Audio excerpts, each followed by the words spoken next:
ஆபிரகாமை அழைத்தார். ஆபிரகாமை அழைத்த தெய்வம் அவர் சொன்னார், நான் உன்னை ஆசீர்வதிக்கவே ஆசீர்வதித்து பெருகவே பெருக பண்ணுவேன் சொன்னார். எப்போ? 75 வயதுல. யாருமே நம்ப முடியாது. அவனை அழைத்த வயதுல அவன் எப்படிப்பட்டவனாய் இருந்தான்? கிழவனாய்த்தான் இருந்தான். 75 வயதிலும் அவனால ஒண்ணுமே ஆகாது, ஒன்றுமே நடக்காது என்கிற கிழவனாகத்தான் இருந்தான்.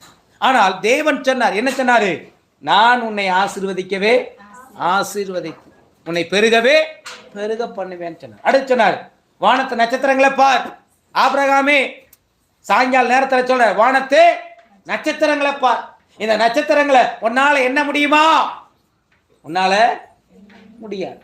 அப்ப இந்த நட்சத்திரங்களை போல நான் என்ன செய்வேன்? உன் சந்ததியை பெருக பண்ணுவேன் சொன்னார். சாராளுக்கு எத்தனை வயது? ஆபிரகாமுக்கு 75 வயது, சாராளுக்கு 65 வயது. இருவரும்